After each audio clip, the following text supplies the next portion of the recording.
Boa noite. Boa noite. No mesmo dia, a Justiça libera Moreira Franco para assumir ministério e depois suspende de novo a nomeação. O presidente da Câmara, Rodrigo Maia, considera absurdo o relatório da Polícia Federal que o envolve com a empreiteira OAS. Fernando Henrique depõe ao juiz Sérgio Moro como testemunha e diz que jamais soube de cartel na Petrobras. Polícia Federal aponta indícios de propina para o governador do Rio, Luiz Fernando Pezão, no esquema de Sérgio Cabral. Ministério Público acusa 14 pessoas de receber 33 milhões de reais para favorecer montadoras na Receita Federal. Papa Francisco afirma em uma importante revista católica que existe corrupção no Vaticano.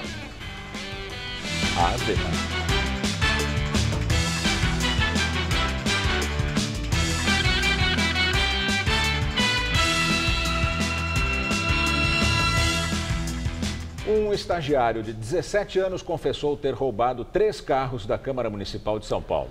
Segundo a polícia, os furtos aconteciam desde outubro do ano passado, mas ninguém no prédio notou a ação do adolescente. Era no setor administrativo da Câmara que o adolescente de 17 anos trabalhava como estagiário. Tinha a função de arquivar e distribuir os documentos nos gabinetes dos vereadores. Segundo a polícia, ele aproveitou o livre acesso que tinha no Palácio Anchieta para furtar 3 carros da frota, que é alugada pela Câmara. Os veículos semelhantes a estes são usados por vereadores e também pelo setor administrativo. Ao todo, são 60 carros. Na delegacia, o jovem confirmou aos policiais que cometeu os crimes e que agia depois do expediente. O primeiro furto teria ocorrido em outubro do ano passado. O estagiário teve o contrato cancelado. Dos 3 carros roubados, cada um avaliado em R$40 mil, 2 foram recuperados. A polícia investiga também a participação de mais um homem no caso. Ele seria o ex-namorado da mãe do adolescente. Aqui na Câmara Municipal, ninguém quis gravar entrevista. Em nota, a mesa diretora informou que, em razão de uma série de crimes, estuda um projeto para a instalação de um sistema de monitoramento na casa. Uma outra medida seria também pedir para que o visitante se identifique na entrada, mas sem restringir o livre acesso ao prédio. Atualmente, não é preciso apresentar nenhum documento para entrar na Câmara. Ainda segundo a mesa diretora, os furtos são frequentes por aqui. Só no ano passado foram cerca de 80 casos registrados, que inclui desde o furto de torneiras dos banheiros a lâmpadas. No prédio, poucas salas têm câmeras, como essa no plenário, por exemplo. 90 homens da Guarda Civil Metropolitana cuidam da segurança do local. A Secretaria de Segurança Pública de São Paulo informou que Itamar Macedo Vicente foi indiciado pelos furtos e que ele confessou ter recebido os carros roubados da Câmara pelo adolescente. O estagiário foi encaminhado à Justiça e espera a decretação de medidas socioeducativas. Depondo como testemunha ao juiz Sérgio Moro, Fernando Henrique Cardoso afirmou que nenhum presidente pode saber de tudo o que acontece e que ele jamais soube de cartel na Petrobras. Fernando Henrique prestou depoimento por videoconferência como testemunha de defesa do presidente do Instituto Lula, Paulo Okamoto. A ação penal investiga se a OAS usou doações para o Instituto para transferir dinheiro de propina da Petrobras. Na Lava Jato, Okamoto é acusado de lavagem de dinheiro pelos pagamentos feitos pela OAS a Graneiro para armazenar itens do acervo do ex-presidente Lula. O petista é acusado de receber benefícios da empreiteira, também com um apartamento no Guarujá, inclusive reformas e móveis planejados. Lula e Okamoto negam todas as denúncias. A primeira afirmação de que presidente não sabe de tudo foi feita após Fernando Henrique ser perguntado pela defesa de Lula se sabia que propinas eram pagas na Petrobras durante a sua gestão. Em delação premiada, o ex-diretor da estatal Nestor Cerveró disse que recebeu vantagens indevidas nos anos 90, na gestão do Tucano. O presidente público não pode saber o que está acontecendo com muitas pessoas. É um procedimento incorreto de pessoas, que deve ser combatido. Eu nunca ouvi falar desse senhor. Fernando Henrique repetiu o argumento quando negou a existência de um cartel de empresas atuando na Petrobras, quando era presidente. Nunca houve uma afirmação efetiva de cartelização ou coisa que vai. Pode ter havido. O presidente da República não sabe muito o que acontece. Pode ter havido. Agora, não teria minha aprovação. O tucano afirmou que recebeu Okamoto para dar informações sobre o funcionamento do acervo e a criação da instituição. O ex-presidente negou que seu instituto tenha recebido doações da OAS, mas citou doações de outras empreiteiras investigadas pela Lava Jato. Em geral, quem contribui no começo são as pessoas nas suas relações mais pessoais. Quem pode ter contribuído ao Everest, a Camargo, o Banco Itaú, o Banco Safra, o Bradesco. Está tudo registrado lá. Fernando Henrique declarou que seria impensável preservar o acervo presidencial sem doações. No fim do depoimento, o juiz Sérgio Moro perguntou se houve algum tipo de doação por fora. O tucano negou. Senhor ex-presidente, eu peço até escusas por lhe perguntar isso, mas talvez tenha alguma relevância. Para a constituição e manutenção do Instituto, foi recebida em alguma oportunidade doações não registradas, doações por fora, contribuições escondidas? Não. Isso é absolutamente impossível. Agora à noite, em São Bernardo do Campo, vai ser celebrada a missa de 7º dia em homenagem a Marisa Letícia, mulher do ex-presidente Lula. A repórter Carla Rodeiro está na igreja e tem outras informações. Olha, a missa está marcada para começar às 7h30 da noite, aqui na Igreja Matriz, que fica no centro de São Bernardo do Campo. Muitas pessoas já chegaram à igreja, amigos, políticos, sindicalistas. O ex-presidente Lula, que deve ocupar um lugar na primeira fila de bancos, ainda não chegou. Ele deve acompanhar a cerimônia ao lado dos filhos, Marcos Cláudio, Fábio Luiz, Sandro Luiz e Luiz Cláudio. Dona Marisa morreu na última sexta-feira, aos 66 anos, vítima de complicações decorrentes de um acidente vascular cerebral. Na sexta, foi atestado óbito depois de seguir um protocolo para confirmar a morte cerebral. Mas no dia anterior, exames já indicavam que não havia mais circulação de sangue no cérebro de Dona Marisa. O corpo dela foi velado no Sindicato dos Metalúrgicos, também aqui em São Bernardo do Campo, onde ela e Lula se conheceram. Os dois estavam casados havia mais de 40 anos. Com vocês no estúdio. O presidente da Câmara, Rodrigo Maia, do DEM, afirmou que é absurdo o resultado de uma investigação da Polícia Federal que indicou que ele prestou favores à empreiteira OAS. A investigação da Polícia Federal teve origem em mensagens de celular entre Rodrigo Maia e o empreiteiro Léo Pinheiro, ex-presidente da OAS. Segundo o relatório da Polícia Federal, há indícios de corrupção passiva e lavagem de dinheiro. Para os investigadores da Lava Jato, o deputado defendeu interesses da OAS no Congresso por 2 anos, como apresentar uma emenda a uma medida provisória que definia regras para a aviação regional, em benefício da empresa. O relatório afirma ainda que o deputado pediu à empreiteira doações eleitorais no valor de R$1 milhão em 2014. O dinheiro foi repassado oficialmente à campanha do pai dele, César Maia, para o Senado. Rodrigo Maia nega. Agora, cabe ao Ministério Público Federal decidir se denuncia ou não o presidente da Câmara. Fui surpreendido pelo vazamento ilegal, do fim de uma investigação feita pela PF, onde o seu resultado é um resultado absurdo, um resultado que não tem nenhuma relação com a realidade.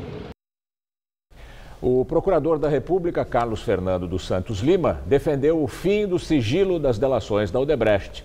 Lima, que é membro da Força Tarefa da Lava Jato, rebateu as críticas feitas ontem pelo ministro do Supremo, Gilmar Mendes, e afirmou serem raras as prisões alongadas na operação. Sobre a possibilidade do STF julgar o pedido de liberdade do ex-deputado Eduardo Cunha, o procurador afirmou que ainda acredita que as prisões determinadas pela operação sejam mantidas pelo tribunal. Ele ainda afirmou que as prisões são necessárias e acredita que o STF irá mantê-las. Citado na Lava Jato, o senador Eduardo Braga, do PMDB do Amazonas, vai ser o relator da indicação de Alexandre de Moraes para o Supremo, na Comissão de Constituição e Justiça do Senado. A escolha foi feita pelo presidente da Comissão de Constituição e Justiça, o senador Edson Lobão. Ele confirmou o nome de Braga depois de ter sido eleito para presidir a comissão, a mais importante do Senado. Como relator, cabe a Braga elaborar um parecer recomendando ou não a aprovação do nome de Moraes para ocupar uma vaga no Supremo. Segundo o senador, a sabatina na Comissão de Constituição e Justiça deve ser no dia 22 ou no dia 1º de março. A votação no plenário pode ser feita no mesmo dia. O nome de Alexandre de Moraes foi indicado pelo presidente Michel Temer na segunda-feira e agora precisa de aprovação do Senado. Se aprovado, ele entra na vaga de Teori Zavascki, que morreu no dia 19 de janeiro. O relator do caso na comissão, Eduardo Braga, foi envolvido na Lava Jato. Ele, que foi ministro de Minas e Energia no governo Dilma, teve o nome citado na delação premiada de ex-executivos da empreiteira Andrade Gutierrez. Os delatores disseram que pagaram propina a Braga quando ele foi governador do estado do Amazonas. Braga diz que a denúncia é absurda e que se sente indignado e ofendido com as acusações. A Comissão de Constituição e Justiça do Senado, que vai sabatinar Alexandre de Moraes, é composta de 54 senadores, 27 titulares e 27 suplentes. Os investigados são os 5 titulares: Jader Barbalho, Edson Lobão, Valdir Raupp, todos do PMDB, Benedito de Lira, do PP, e Lindbergh Farias, do PT. E os suplentes Romero Jucá, Renan Calheiros, do PMDB, Fernando Collor, do PTC, e os petistas Gleisi Hoffmann e Humberto Costa. Todos eles negam qualquer irregularidade. E agora o comentário de Josias de Souza, direto de Brasília. Vai começar tudo de novo. No instante em que Eduardo Cunha, ex-presidente da Câmara, aguarda na fila por sua primeira condenação na Lava Jato, Rodrigo Maia, que acaba de ser reeleito presidente da Câmara, foi formalmente acomodado pela Polícia Federal no rol dos suspeitos. Em relatório enviado ao Supremo Tribunal Federal, a Polícia Federal diz ter reunido indícios de que Rodrigo Maia recebeu propinas da construtora OAS, coisa de R$1 milhão. O deputado nega que se trate de propina. Rodrigo Maia logo será alvejado por um pedido de abertura de inquérito a ser enviado ao Supremo pela Procuradoria-Geral da República. Ele terá a oportunidade de se defender. Mas é curioso notar o seguinte: há na Câmara 513 deputados federais e esse colegiado enorme decidiu manter na poltrona de presidente um deputado que todos sabiam que se tornaria protagonista de processos judiciais. Prolifera no Congresso um fenômeno curioso. Além de Rodrigo Maia, são delatados, indiciados ou investigados na Lava Jato o novo presidente do Senado, Eunício Oliveira, o novo líder do PMDB, Renan Calheiros, a nova líder do PT, Gleisi Hoffmann, o novo líder do governo no Congresso, Romero Jucá, e o novo presidente da Comissão de Constituição e Justiça do Senado, Edson Lobão. No Brasil real, se o sujeito deixa de pagar um crediário e fica com o nome sujo na praça, não consegue emprego nem de porteiro no serviço público. Mas no Congresso, quanto mais encrencado for o personagem, maior o seu prestígio. Dizem que o crime não compensa. Isto é bobagem. O problema é que quando ele compensa, muda de nome. Chama-se influência política. Boa noite. No ano passado, nós mostramos aqui no Jornal da Gazeta um antigo mural feito pela artista plástica Sofia Tassinari, que estava sendo restaurado em São Paulo. Agora, a pintura, que ficou anos encoberta sob várias camadas de tinta num prédio em Higienópolis, está pronta.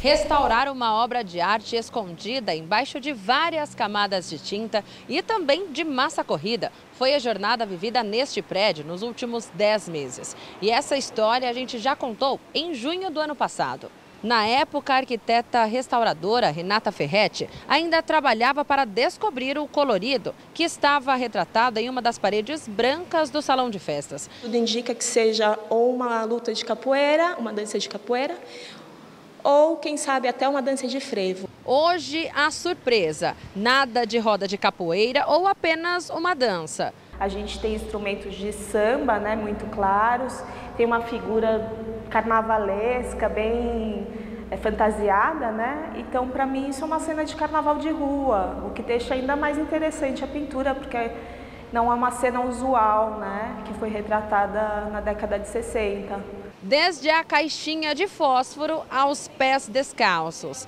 Cada detalhe deu mais certeza sobre a autoria da obra. E a assinatura de Sofia Tassinari, datada de 1962, também foi totalmente restaurada. Renata conta que foi um trabalho minucioso e demorado, mas que no fim valeu muito a pena. O que importa é que a gente conseguiu retomar essa história e deixar esse legado para as outras gerações. Né?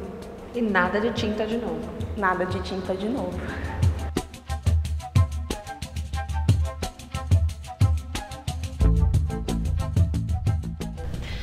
Um professor de artes marciais que desafia o próprio corpo. Ele consegue cravar pregos na mão, quebrar tijolos com a cabeça e entortar ferro, resultados de anos de treinamento. E com tantas habilidades, ele atrai alunos de várias partes do Brasil. Não tente fazer em casa, mas olha isso. Dobrar uma chapa de ferro no braço é pouco. Então, que tal enrolar no pescoço? Pode também pedir ajuda para os dentes. E para que martelo se golpes com a mão cravam o prego na madeira? Este é o Luiz Melo, paulistano do Tatuapé, mestre em Kung Fu, acostumadíssimo a caras de espanto com as suas demonstrações. As pessoas se assustam no início e depois descobrem que é uma metodologia de treinamento, um processo científico, natural, antigo, que provém da China e da Índia antiga. Ok, mas daí é colocar o Eliseu para deitar sobre facões afiados e dar uma marretada na placa cheia de pregos no abdômen dele. E não é perigoso? Nunca se machucou? Você se machuca de leve, mas o treinamento é tão constante que os riscos são menos. Pode parecer efeito especial, poderes sobre-humanos e, é claro, isso atrai muitos seguidores. Mas basta chegar aqui no templo, que fica no bairro da Liberdade, no centro de São Paulo, e se aproximar do mestre para descobrir o segredo. Treino todo dia, do corpo e da mente.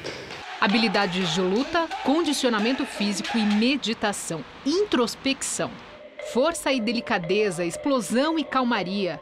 Opostos equilibrados, como o chá servido com tamanha tranquilidade logo depois de todos aqueles golpes. Isso é para atrair novos discípulos, é um chamado, um guiso, né? Para que as pessoas venham. Eles vêm por um motivo e ficam por outro. Em 20 anos, são mais de 5.000 alunos. O Templo Silencioso, apesar de vizinho da barulhenta Radial Leste, recebe interessados de várias partes do Brasil. É o mesmo Kung Fu que é ensinado na China, é aqui. Eu já admirava muito, é mais do que eu esperava. Se levar a sério, dizem que demora no mínimo 3 anos até poder ter tijolos quebrados na cabeça. A Sueli tá quase lá. Eles acham às vezes que é truque, né? Quando faz o quebramento em você, olha o pedaço de madeira e acha que era de mentira, né? Mas a realidade é que a gente treina muito duro para conseguir chegar no ponto de chegar a demonstrar isso.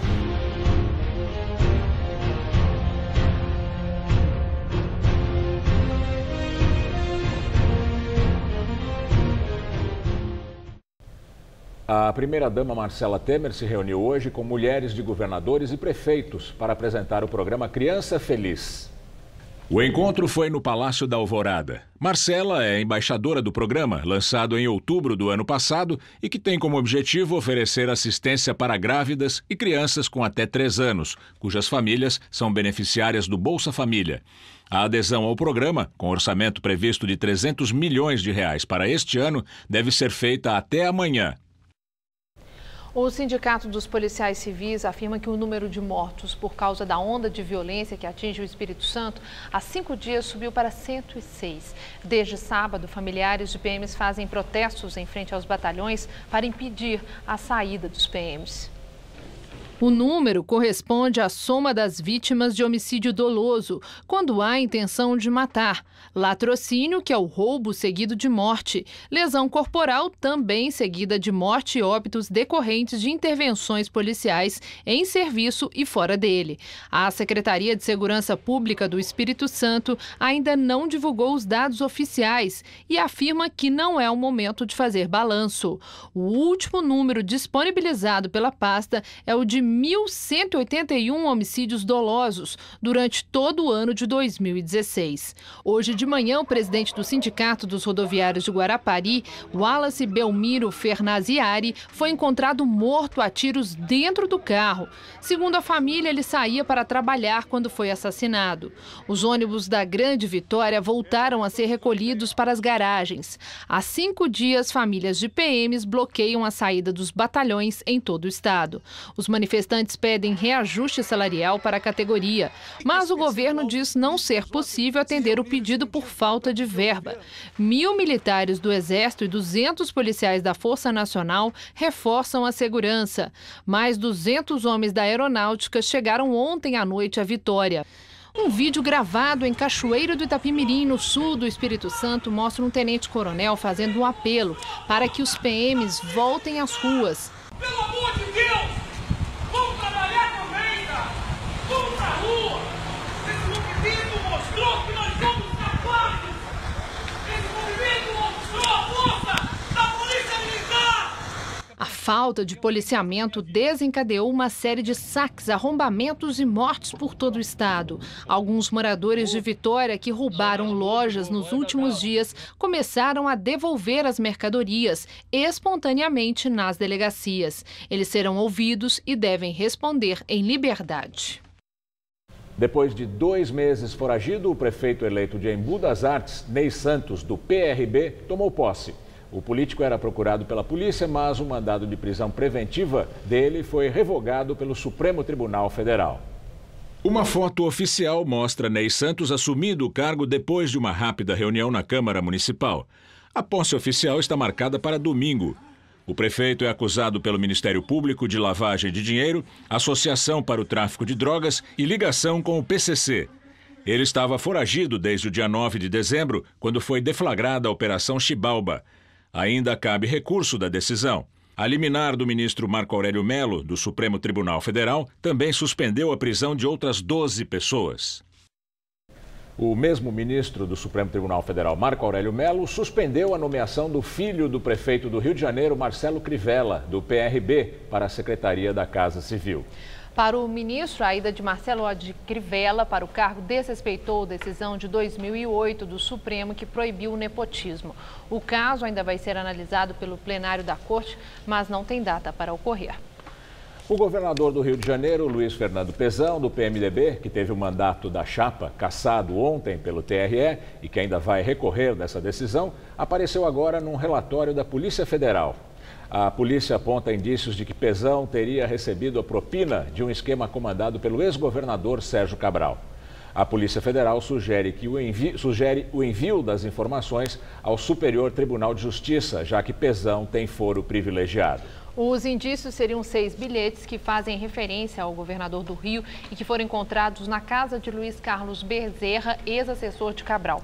Pezão estaria ligado a 2 repasses de propina, um de R$140 mil e outros de R$50 mil.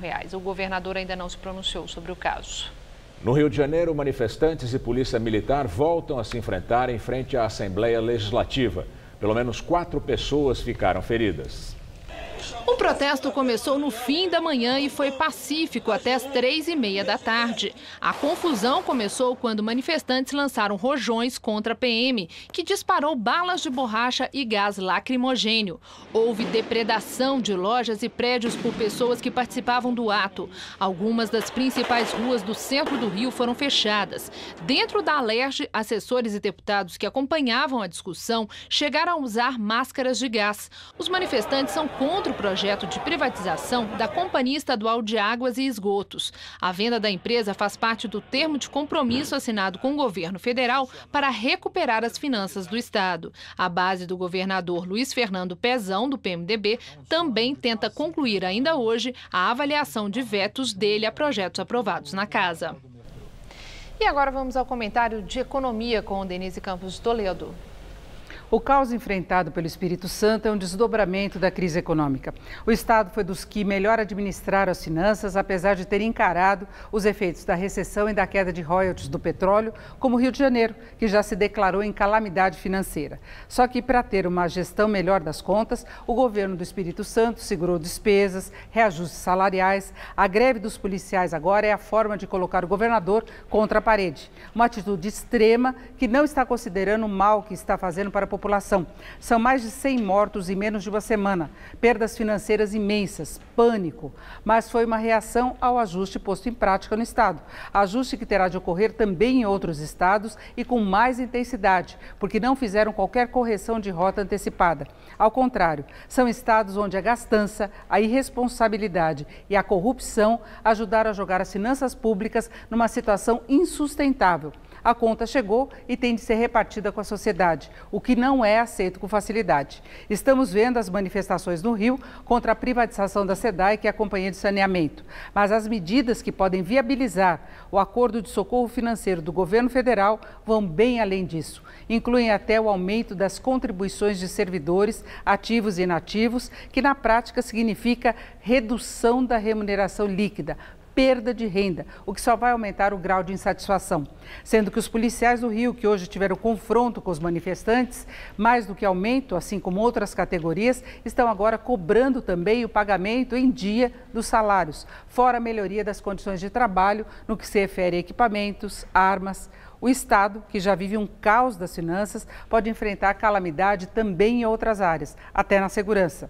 Toda essa situação é um desafio para o país. Enquanto isso, o governo federal analisa as implicações políticas da escolha do novo titular do Ministério da Justiça, cujo nome mudou para Ministério da Justiça e Segurança Pública. Eu volto na segunda. Até lá. Taxa de juros do cartão de crédito cai pelo segundo mês seguido, informou hoje a Associação dos Executivos de Finanças. De dezembro para janeiro, a taxa média recuou 12 pontos percentuais para 441%. O valor é o menor desde abril de 2016. Ainda segundo a ANEFAC, também foram reduzidos os juros do cheque especial. A queda foi de 5 pontos percentuais e a taxa chegou a módicos 309%.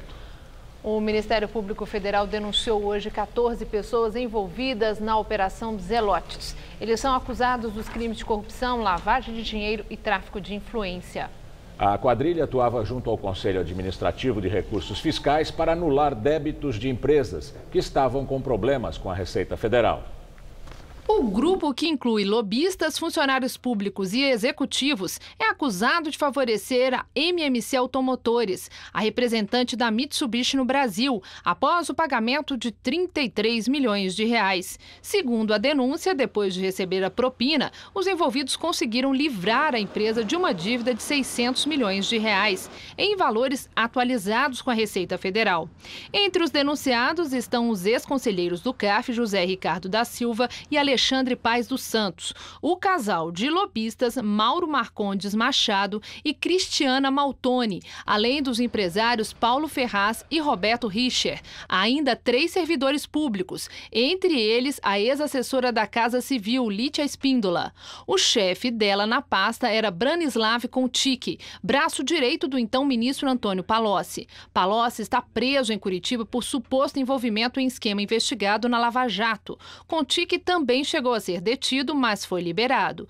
Anteriormente, o ex-presidente Lula e seu filho caçula, Luiz Cláudio Lula da Silva, também foram denunciados por tráfico de influência, lavagem de dinheiro e organização criminosa. A empresa do casal de lobistas teria pago 2,5 milhões de reais à firma de consultoria de Luiz Cláudio. Com guerra de liminares, Wellington Moreira Franco continua fora do ministério do governo Temer. A guerra de liminares começou ontem à tarde, quando o juiz Eduardo Rocha Penteado, da Justiça Federal do Distrito Federal, suspendeu a nomeação de Moreira Franco para a Secretaria-Geral da Presidência da República. O governo recorreu e hoje o presidente do Tribunal Regional Federal em Brasília derrubou a liminar. Assim, Moreira Franco voltaria ao cargo. Mas, no começo da tarde, uma nova liminar, desta vez no Rio de Janeiro, manteve suspensa a posse do ministro. Moreira Franco tinha assumido a Secretaria-Geral na última sexta-feira. A oposição acusa o presidente Michel Temer de nomear o fiel aliado para dar a ele foro privilegiado no Supremo Tribunal Federal. Moreira Franco foi acusado de receber 3 milhões de reais de propina da Odebrecht. O nome dele foi citado na delação premiada do ex-diretor da empreiteira, Cláudio Melo Filho. Moreira nega. Na decisão, a juíza do Rio, Regina Celli Formizano, afirma não ver outra justificativa para a nomeação do PMDBista, a não ser a possibilidade de conferir foro privilegiado a Moreira Franco. No despacho, ela citou ensinamentos do presidente Michel Temer como constitucionalista para fundamentar a liminar e pediu desculpas a Temer. A juíza escreveu, abre aspas, peço humildemente perdão ao presidente Temer pela insurgência, mas por pura lealdade às suas lições de direito constitucional. Perdoe-me por ser fiel aos seus ensinamentos, ainda gravados na minha memória, mas também nos livros que editou e nos quais estudei. Não só aprendi com elas, mas também acreditei nelas, e essa é a verdadeira forma de aprendizado. Fecha aspas. Ela afirma ainda que o magistrado não pode se trancar no seu gabinete e ignorar a indignação popular. Também comparou a nomeação de Lula para a Casa Civil de Dilma Rousseff. Abre aspas. Por outro lado, também não se afigura coerente que suas promessas ao assumir o mais alto posto da República sejam traídas, exatamente por quem as lançou no rol de esperança dos brasileiros, que hoje encontram-se indignados e perplexos ao ver o seu presidente adotar a mesma postura da ex-presidente impedida e que pretendia também blindar o ex-presidente Luiz Inácio Lula da Silva. Ela concluiu a justificativa dizendo, ao mestre, com carinho. Lula foi impedido de tomar posse após uma liminar do ministro do Supremo Tribunal Federal, Gilmar Mendes. O governo diz que já recorreu da decisão da Justiça do Rio. E agora vamos ao comentário de política com o José Neumann Pinto.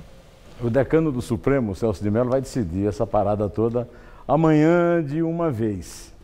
Agora, eu fiquei muito impressionado com a nota da Advocacia Geral da União, que atribui ao Moreira Franco, né, o condão de garantir a ordem constitucional que estaria sendo quebrada se ele não ocupasse o ministério, além do mais, uma invasão de poderes. Aí eu me lembrei de uma coisa que ninguém está se lembrando aí. Sabe como eu conheci o Moreira Franco? O Moreira Franco era candidato do PDS ao governo do Rio em 82 contra o Brizola. E eu trabalhava no Jornal do Brasil na época e nós fizemos uma grande denúncia que teve enorme repercussão internacional, que estava havendo um esquema, o maior escândalo de fraude eleitoral no Brasil, o Proconsult. Era um esquema básico, começo dessa negócio de apuração no computador, eles tiravam os votos necessários para o Moreira ganhar do Brizola e substituíam alguns votos nulos e brancos. Era um esquema chamado Delta, montado por um militar. Era um esquema que foi montado pelos militares da ditadura e pelos bicheiros, né? Inclusive Anísio, montado ali no campo de São Cristóvão. Acontece que o Jornal do Brasil fez uma apuração paralela e o Brizola também, o César Maia, assessor do Brizola, fez uma apuração paralela e no fim foi tudo denunciado e tudo veio por água abaixo e o Brizola ganhou a eleição, tomou posse e governou. Depois o Moreira também, né? Mas eu estava me lembrando disso para chamar a sua atenção para o protagonista, né, dessa grande fraude eleitoral, sendo considerado agora a salvação da República do Temer, que tem se demonstrado um especialista em criar confusão para ele mesmo, né? No caso, não se sabe porque tanto ele quer blindar, que é o que ele quer mesmo, né? Blindar o Moreira Franco do Sérgio Moro, né? Agora, o Moreira Franco é sogro do Rodrigo Maia, depois de ter sido genro do Amaral Peixoto, e que era, por sua vez, genro do Getúlio Vargas. E o Rodrigo Maia é filho do César Maia, aquele que ajudou a denunciar a fraude que o Moreira Franco, da qual o Moreira Franco seria beneficiário. A história, realmente, a deusa Clio, é muito irônica, porque ontem o menino Rodrigo Maia se livrou de fazer uma das coisas mais absurdas da história do Brasil, que era se antecipar a uma decisão do Tribunal Superior Eleitoral com uma lei levada com urgência à votação, com grande maioria na Câmara, que tornava o crime de partido em eleições, em manipulação do dia da eleição, simplesmente sem pena. Agora parece que ele teve pena da própria biografia e recuou. Mas esse é um assunto que ainda vai dar panos para as mangas. Nós voltamos aqui na terça-feira, direto ao assunto. Inter. Nos Estados Unidos, uma forte nevasca que atingiu o nordeste do país provocou o cancelamento de mais de 3.000 voos. Essa deve ser a pior tempestade a atingir a região nos últimos anos, segundo o Serviço Meteorológico. Estão previstos mais de 30 centímetros de neve, ventos de até 80 quilômetros por hora e temperaturas chegando aos 12 graus negativos em pelo menos 9 estados do Nordeste americano. Com as aulas canceladas e só serviços essenciais nas ruas, a recomendação é que a população se mantenha em locais fechados e em alerta. E São Paulo, muito diferente de Nova York, teve um dia bastante quente e tempo firme, né? Mesmo com um aumento das nuvens no céu essa noite, os meteorologistas dizem que não vai chover. Só que tudo pode mudar, porque amanhã a chuva já deve voltar naquelas pancadas típicas de verão. Vamos saber mais sobre a previsão do tempo para São Paulo e todo o Brasil com Luciana Magalhães.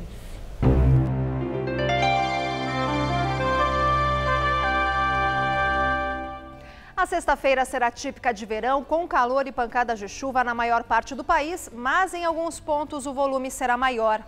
Isso porque áreas de instabilidade deixam o céu mais carregado, com chuva frequente no leste do Tocantins, sul do Maranhão, do Piauí e também no centro-norte da Bahia. Já nas áreas claras, que vão de Santa Catarina até parte de Goiás e também do norte do Amazonas até Roraima, tempo firme amanhã. E olha, faz muito calor em algumas localidades, em outras temperaturas mais amenas. Em Salvador, máxima amanhã de 30 graus. Em Campo Grande, dia ensolarado e quente, com máxima de 34. Em Vitória, máxima de 31. E em Curitiba, uma das menores máximas do país, não deve passar dos 27 graus. Já em São Paulo, a sexta-feira será de tempo mais firme. Todo o centro-oeste e sul paulistas terão tempo aberto e sem chuva, mas na faixa leste são esperadas pancadas de chuva à tarde. Em Presidente Prudente, máxima amanhã de 34 graus. Já na região de Ribeirão Preto, calor também com máxima de 33. E na faixa leste, mais especificamente em Caraguatatuba, máxima amanhã de 30 graus. Na capital, previsão de sol com pancadas de chuva nos próximos dias. E a temperatura volta a subir. Amanhã, máxima de 29 graus. No sábado, máxima de 30. E no domingo, sobe para 32 graus. Pela primeira vez desde a posse de Donald Trump, o governo americano defendeu as suas relações com a China. Numa carta enviada ao presidente chinês Xi Jinping, Trump afirmou estar ansioso por trabalhar no desenvolvimento das relações bilaterais entre os dois países. O governo chinês agradeceu o contato americano e ressaltou a importância dos princípios de não confrontação e respeito mútuo para promover a cooperação saudável e estável das relações entre as duas potências econômicas mundiais. Antes do contato entre os dois presidentes, a China já havia manifestado preocupação com as ações de Trump quanto a assuntos como a independência de Taiwan e o comércio internacional. Mesmo assim, o governo chinês afirmou repetidas vezes ter boas relações com a equipe de Trump. Uma pequena explosão atinge uma usina nuclear na França, mas autoridades garantem que não há risco de vazamento de radiação. As informações oficiais são de que a explosão na usina de Flamanville, no norte da França, aconteceu no centro da instalação, mas fora da zona nuclear. 5 pessoas ficaram levemente intoxicadas pelo incêndio que atingiu a usina, mas já receberam atendimento médico e passam bem. Também não houve danos ao meio ambiente da região, segundo as informações oficiais. 70% da energia elétrica da França é produzida em várias usinas nucleares espalhadas pelo país. Numa entrevista, o Papa Francisco admitiu que há corrupção no Vaticano. A declaração aconteceu em um encontro entre religiosos e deverá ser publicada na revista Civiltà Católica no próximo mês. No trecho publicado hoje pelo jornal italiano Corriere della Sera, o pontífice afirmou em tom de brincadeira que não precisa recorrer a ansiolíticos para dormir, apesar de ter de enfrentar a corrupção na Santa Sé, além das manobras dos conservadores que se opõem a ele e às suas reformas desde sua eleição ao papado em 2013. Francisco ainda afirmou que os questionamentos feitos contra a Igreja, principalmente pelos jovens, são importantes para a renovação do pensamento católico e que devem ser recebidos de forma acolhedora e não vetada pelo conservadorismo. As oportunidades de avanço nas relações comerciais do Brasil na entrevista do dia com Maria Lídia Flandoli. Entrevista o embaixador Roberto Jaguaribe, presidente da Agência Brasileira de Promoção de Exportações e Investimentos, Apex Brasil. Muito obrigada por estar conosco. O senhor esteve em Davos e no Fórum Econômico Mundial, e certamente pôde observar a percepção de lideranças importantes de diferentes países sobre o nosso país. E eu quero começar por aí. O que foi que o senhor observou? Qual a percepção dessas lideranças sobre as mudanças, tanto na política como na economia do Brasil? Olha, Davos é um evento que reúne lideranças importantes, tanto políticas como do mundo empresarial, né? E você tem dois tipos de eventos, os eventos coletivos, e muitas pessoas vão para lá para aproveitar para fazer encontros bilaterais com atores relevantes para o seu assunto particular. No meu caso, boa parte da minha agenda foi voltada para encontros com potenciais investidores no Brasil. Portanto, eu não participei tanto dos eventos coletivos e nestes eu foquei numa questão que merece muita atenção e que a Apex está dedicando muita coisa para isso, que é a sustentabilidade da agricultura brasileira e a sua imagem no exterior. Mas nos encontros bilaterais, a percepção que eu tive era de uma confiança crescente nas medidas e no rumo macroeconômico do país, que atravessa indubitavelmente uma crise acentuada, a pior crise econômica da nossa história, mas que já dá sinais de recuperação e os investidores tendem a crer que essas medidas que estão sendo adotadas são conducentes ao retorno do Brasil ao bom caminho e, portanto, estão otimistas com as perspectivas de retomada de investimento. É bom lembrar que já no ano passado, em 2016, os investimentos diretos já foram de novo para quase 80 bilhões de dólares, que é uma cifra bastante significativa. Bom, se por um lado existe essa percepção positiva que implica num otimismo em relação à volta de investidores, por outro lado, no Brasil, essa efervescência com as ações da Operação Lava Jato. O senhor teve algum indicador da percepção sobre o nível de corrupção em nosso país, que está sendo tão combatido no momento, essas ações judiciais todas, algo que possa comprometer a credibilidade e afastar os otimistas investidores diante dos sinais positivos? Olha, essa situação de evidências de corrupção do Lava Jato, com uma repercussão tão grande tanto no ambiente político, também traz uma repercussão política e econômica, mas também, por outro lado, é muito importante realçar o fato de que evidencia uma transparência e uma forma direta de tratar com o problema e a independência dos poderes e a força das instituições do Brasil.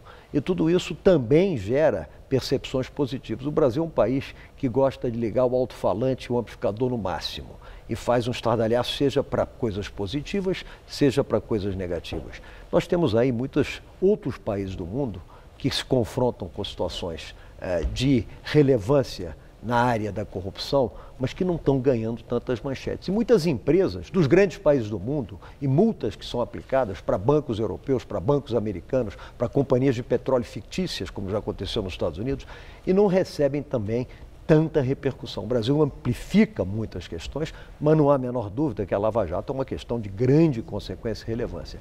Mas eu acredito que a forma com que as instituições estão tratando a matéria e o fato de que as pessoas estão começando a ser punidas, estão sendo colocadas atrás das grades, tem também uma repercussão de seriedade, de enfoque com que o país trata o problema. Bom, as ações do novo presidente dos Estados Unidos, algo que tem causado perplexidade e gerado muito temor em muitos países.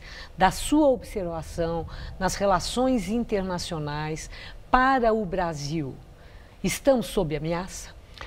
Olha, já que falamos em Davos, a percepção em Davos era um pouco de cautela e talvez até de um certo temor.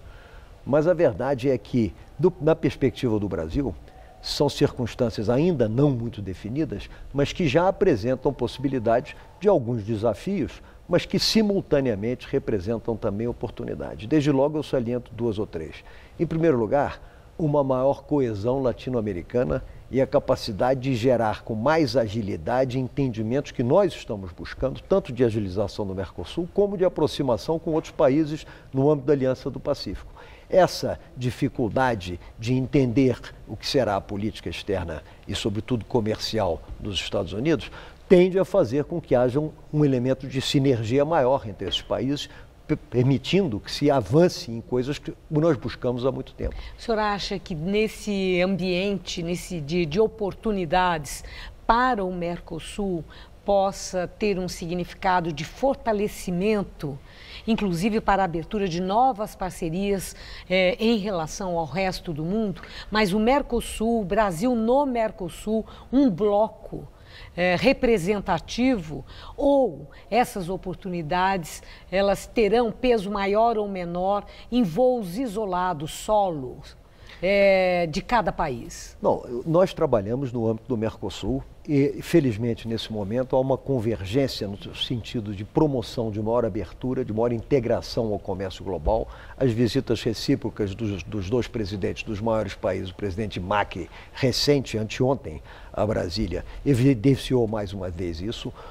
Finalmente parece haver um desbloqueio de relevância na principal negociação comercial que o bloco conduz no momento, que é a relação com a União Europeia.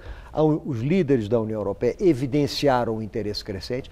Também nesse sentido eu sinto ecos de uma certa insegurança com o que vai acontecer no panorama mais amplo e, portanto, reforçar um esforço que já vem se dando há tantos anos sem frutos relevantes parece ser um caminho adequado. A verdade é que a Europa, no Mercosul, tem parceiros muito sólidos. A Europa é o maior investidor no Mercosul, é o maior parceiro comercial como um todo do Mercosul e há uma afinidade, tanto de empresas como de negócios, que eu acho que vai além do comércio e pode ser um momento muito bom para perseguir essa meta adicional. E em relação ao próprio Mercosul, a relação entre os países que compõem o Mercosul, o aproveitamento dessa oportunidade pelas grandes mudanças nos acordos antes existentes, acordos internacionais, acredita que possa ter um efeito de destrave no comércio entre os países que compõem o Mercosul? Olha, existem já medidas que estão sendo adotadas, todas nesse sentido, e há uma convergência muito clara de todos os partícipes, mas eu digo em particular porque acabou de ter essa reunião do presidente Temer e do presidente Macri, e uma das coisas importantes foi dita pelos argentinos, salientada pelo presidente Temer, não há tabus nessa relação. Significa que mesmo temas e áreas onde a integração ainda não chegou, podem ser abarcadas e colocadas sobre a mesa. E o México? Com a construção daquele muro, isso também pode trazer a implicação de novas oportunidades de ampliação de acordos existentes e abrir novas frentes para novos acordos com o governo do México? O Brasil tem todo o interesse, de novo a Argentina manifestou a mesma intenção. O México é um país de grande relevância, um país de grande consequência, tanto política, social, cultural, mas também na sua economia, segunda maior economia da América Latina. É um país que oferece muitas oportunidades para o Brasil em todos os sentidos. Na área de agricultura, por exemplo, o México tem muitas demandas que são habitualmente supridas pelos Estados Unidos. O Brasil é um parceiro altamente competitivo, assim como outros do Mercosul, que estão apostos para atender a demandas que o México continuará a ter, e nós achamos que há perspectivas otimistas, promissoras, para ampliar esse caminho também. Dentro da Apex, o México já é considerado uma das áreas prioritárias para as ações que nós promovemos de expansão de exportações do Brasil. Bom, o senhor falou logo no início da entrevista, o senhor destacou a força do agronegócio para essas novas oportunidades, considerando as atuais circunstâncias no comércio internacional. Eu quero, para encerrar a nossa entrevista, ouvi-lo ontem. Maílson da Nóbrega esteve aqui, ele é um entusiasta, né, dessa modernidade que o agronegócio traz para as relações comerciais do Brasil. Eu quero ouvir a sua opinião nesse sentido e o impacto e o peso que o agronegócio nas relações internacionais possa ter para o resgate da economia e retomada do desenvolvimento de forma mais sustentável em nosso país. Desde logo, é importante ter presente que o Brasil é um país de grande dimensão geográfica, de grande dimensão geográfica e demográfica, grande dimensão de recursos, e é um país multifacetado que precisa de todas as dimensões da sua economia bem azeitadas e operando bem. Portanto, não se pode em nenhum momento negligenciar a indústria, a parte de serviço, que é a mais importante da economia, mas não há dúvida que o setor agro é aquele que, nesse momento, apresenta condições mais imediatas de expansão de capacidade de penetração em terceiros mercados, porque ele não se vê afetado por falta de competitividade ou por limitações dessa natureza, e sim por limitações de acesso, que têm que ser negociadas. Mas na medida em que a fome do mundo aumenta, a demanda de alimentos do mundo aumenta, essas condições naturalmente têm de se dar. E a expansão prevista para os próximos anos é muito significativa. E, indubitavelmente, o Brasil é o país mais bem situado para ampliar a capacidade de produção e atender essa demanda adicional que o mercado propicia.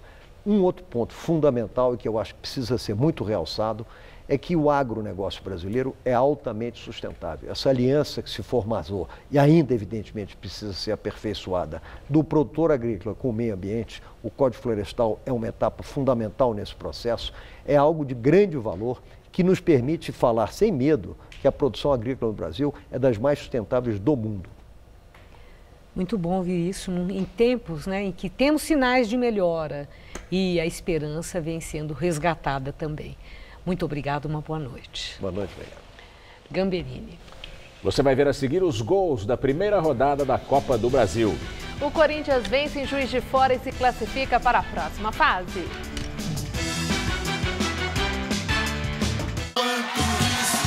Quanta alegria, mas a Ana esqueceu da transação. Ela tem que transferir ainda hoje rapidinho a grana do seu irmão. É só contar com o Bradesco que estamos contigo em qualquer situação. Do celular, computador pra Colombino e errou, o Bradesco resolve, irmão.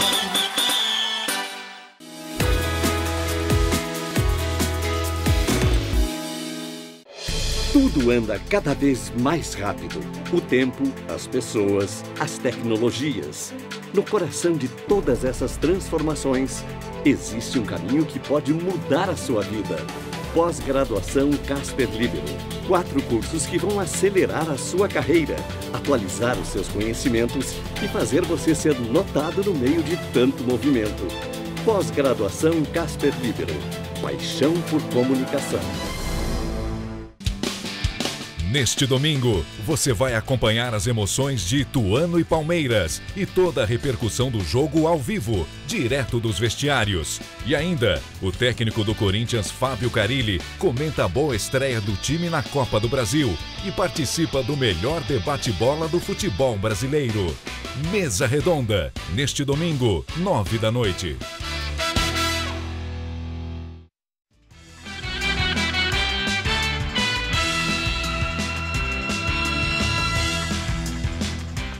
Agora as notícias do esporte com Celso Cardoso e Estela Gontijo.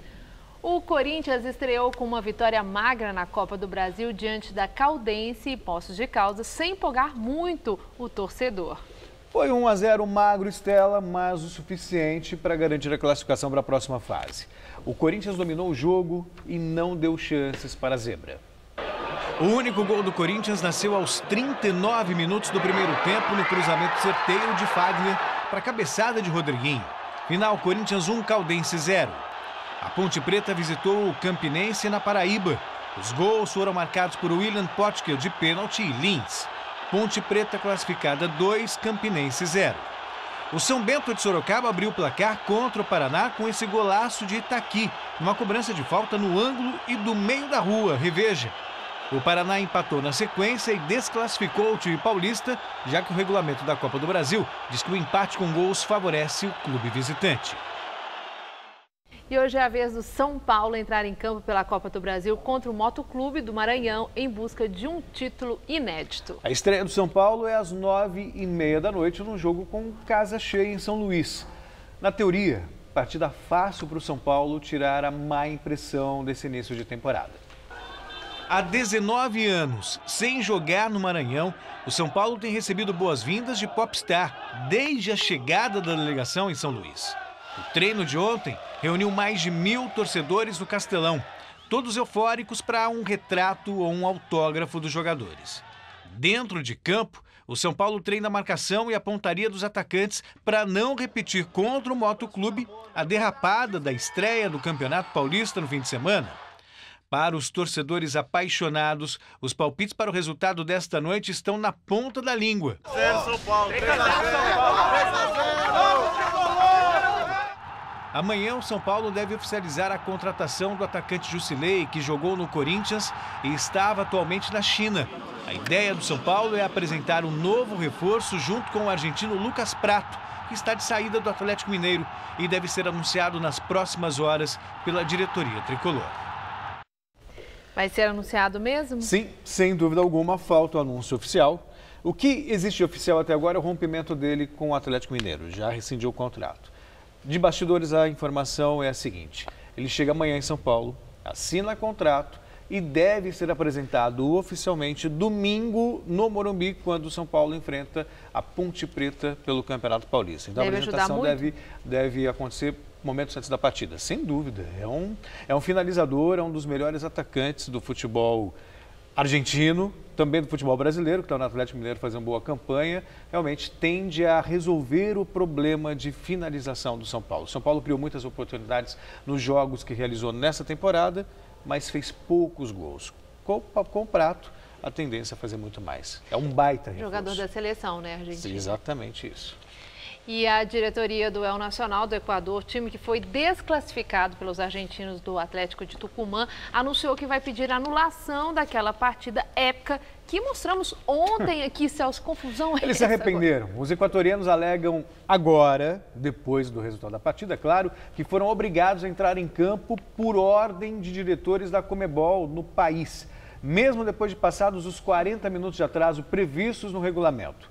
A diretoria do El Nacional admite que vai ser difícil a Conmebol acatar a alegação, porque a própria federação é dominada pelos argentinos. Se eles tivessem vencido a partida, não teriam pedido, né? É verdade. Celso, muito obrigado, uma boa noite. Boa noite, até amanhã. Eu que agradeço. E o Jornal da Gazeta fica por aqui. A edição de hoje pode ser vista no site do Jornal da Gazeta. Outras notícias na edição das 10. Boa noite. Até amanhã, uma excelente noite para você.